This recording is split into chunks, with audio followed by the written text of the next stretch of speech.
Andor épisode 6, on en parle tout de suite. Tchuss. We've all done terrible things on behalf of the rebellion. Spies. Saboteurs. Assassins. Cassian Andor. I'd like you to come with me. Don't you want to fight these bastards for real? We've chosen a side. We're fighting against the dark. People will suffer. You realize what you set in motion? Let's call it war. People are standing up. Everything I did,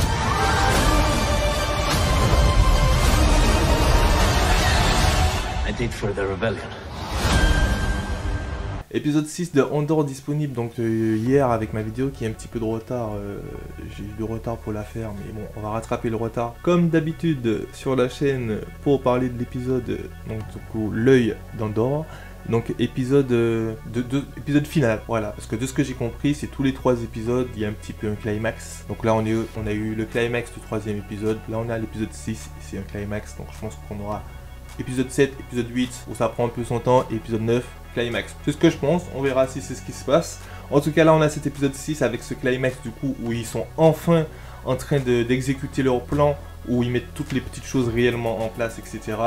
Où il y a tout le long de l'épisode une tension qui va s'installer petit à petit avec l'infiltration des rebelles de la rébellion. Donc il y a toute cette partie qui sera très intéressante. Donc il y aura une pression qui tout au long de l'épisode qui va monter crescendo petit à petit pour exploser à la fin. Franchement cet épisode il est pour moi c'est le meilleur pour l'instant. Des 6 premiers épisodes c'est le meilleur, tout simplement parce que c'est celui qui se passe le plus de choses. Il y a également plus d'action, ça joue beaucoup, mais il y a aussi l'histoire qui avance, où il y a des personnages, où on comprend les personnages qui vont se mettre en place vraiment dans la série, qui prennent un peu plus d'importance, des choses auxquelles on s'attend pas, des rebondissements, etc. Et ça franchement ça a très bien fonctionné dans la série. Et surtout ce que je vais retenir, c'est vraiment cette tension qui va monter petit à petit au fur et à mesure de la série, parce qu'au début on verra que certains en fait, et certains auxquels nous on s'y attendait pas vont encore hésiter, dont la rebelle dont j'ai oublié le nom, la blonde, qui au moment du fait accompli, alors que c'est elle qui était la plus motivée, qui était la chef, etc. Au moment du fait accompli, c'est elle qui va hésiter à exécuter le plan. Elle va le faire finalement, et ça va, ils vont commencer à l'exécuter. Donc on voit que c'est un braquage qu'ils mettent en place pour récupérer je sais pas combien de millions de crédits. On voit les crédits qui sont exposés. Ils vont prendre en otage donc les responsables de l'Empire à cette position, etc. pour pouvoir les braquer. Ils vont pas hésiter à tirer, ils vont pas hésiter à tuer s'il faut. Ils savent que l'Empire, eux, ils vont pas hésiter à le faire non plus. Donc franchement, il y a eu toute cette tension. Le braquage, il se déroule sous pression, embraqué. Vraiment, ça rigole pas du tout. On sent qu'à la moindre erreur, il peut se passer quelque chose. Donc ils finissent par embarquer tous les millions de crédits, Andor, etc. Et en fait, ce qui va se passer, c'est que des personnages qui vont mourir, et dont le mec qu'on a appris, l'ancien Stormtrooper, qui va mourir après, plus loin dans l'épisode, une fois qu'ils se seront échappés avec les 80 millions de crédits. Ils ont même pas pu récupérer tout, mais ils ont récupéré une grosse partie. Il y a le petit qui va mourir, mais d'une façon, enfin il va même pas mourir en direct en fait. C'est-à-dire que déjà ça c'est bien fait, c'est-à-dire c'est réaliste. Je sais qu'il y a beaucoup de gens qui reprochent un peu ce côté trop réaliste de Star Wars à la réalité. Je sais également que George Lucas, il avait bien dit que Star Wars ne voulait pas que Star Wars soit un reflet de la réalité, etc. Mais n'empêche, c'est-à-dire que c'est quand même bien, de temps en temps, dans certains programmes, d'avoir pas quelque chose qui nous rapproche de notre réalité à nous, mais d'une réalité. C'est-à-dire que, je vous donne un exemple. Vous voyez, par exemple, dans Marvel, où Iron Man, il va balancer son blaster, et qu'il y a un bâtiment qui est de 180 mètres de haut qui va s'effondrer. Il n'y aura pas un seul blessé. Et c'est ce que je reproche un peu quand je dis des choses réalistes. Des choses. Si tu mets du gigantisme, si tu mets des gros enjeux, des gros dangers, ça n'existe pas. Un endroit où il y a 100 000 habitants sur je sais pas moi, un certain nombre de kilomètres carrés, et il y a quelque chose comme ça qui se passe, et tout le monde survit, tout le monde n'a rien, c'est pas réaliste, voilà. Et là, il y a les choses réalistes, c'est-à-dire qu'ils vont s'enfuir avec ce fameux, c'est pour cette scène que je vais vous expliquer ça, ils vont s'enfuir avec ce fameux vaisseau, dans la précipitation, etc. Et ce qui va se passer, c'est qu'avec l'élan du vaisseau, les crédits vont retomber sur le petit, malheureusement, et du coup ça va carrément déjà en premier temps lui briser les jambes, il va plus sentir ses jambes, etc. Mais malgré ça, c'est lui qui va aider Andor à passer par cette pluie de météorites, je sais pas ce que c'était, mais c'était juste dans un plan incroyable. Je vous mets les images, vous allez voir, c'est juste trop beau.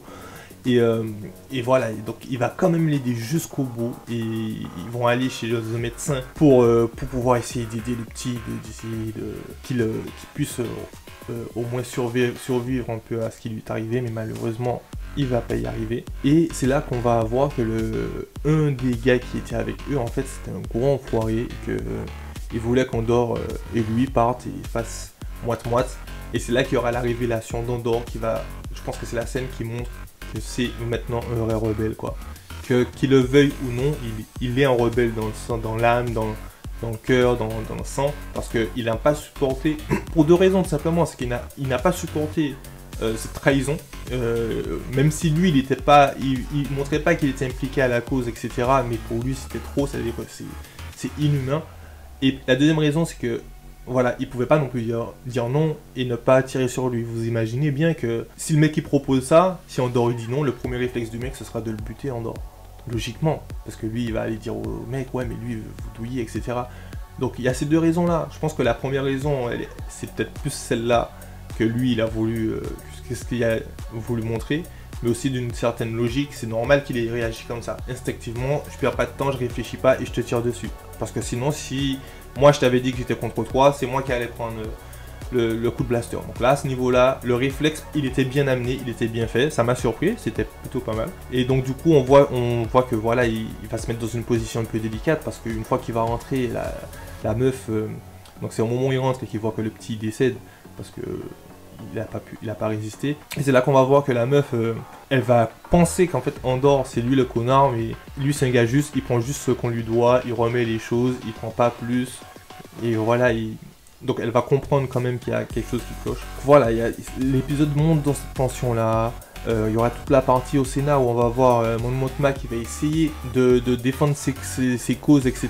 Mais là, au niveau auquel l'Empire est arrivé, eh ben, elle est seule contre tous. Donc toute cette partie qui est assez intéressante. Donc l'Empire, là, je pense qu'il va monter crescendo et qu'il va commencer à vouloir un peu reprendre la main sur ce qui s'est passé, parce qu'il y a quand même 80 millions de crédits qui ont été volés. Et pour eux, c'est quand même une assez grosse perte. Donc je pense que là, l'Empire va vouloir monter un peu en puissance.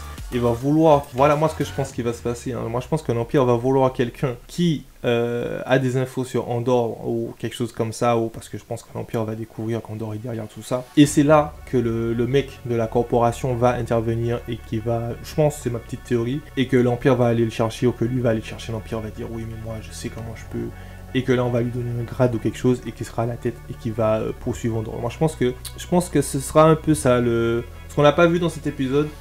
Mais je pense que lui il aura quand même un rôle important vu comment il a été filmé, etc. Je pense que ça va être un peu le Némésis d'Andor. Voilà ma petite théorie pour ce monsieur. En tout cas, voilà, donc la pluie de météorites, comme j'ai dit, parfait. Les images sont super belles.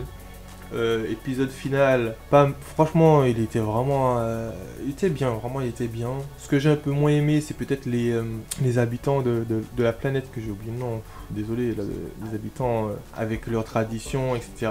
Bon, c'est un peu cliché et tout. Moi j'aurais bien aimé voir des extraterrestres, quoi, faire ça à la rivière, peut-être des, je sais pas. Bon. En tout cas, bon, c'est du chipotage, comme on dit. En tout cas, n'hésitez pas à me dire vous dans les commentaires ce que vous avez pensé de cet épisode, si vous l'avez aimé ou pas, peut-être pas, qu'on puisse en débattre tous ensemble. Et n'oubliez pas, mettez un petit pouce vers le haut, ça va aider énormément la chaîne à se développer un petit peu, et l'abonnement, qu'on puisse atteindre les 200. Et je vous dis merci et à bientôt pour une nouvelle vidéo. Ma ada en bonne shit. Ma ada en bonne shit. En bonne shit.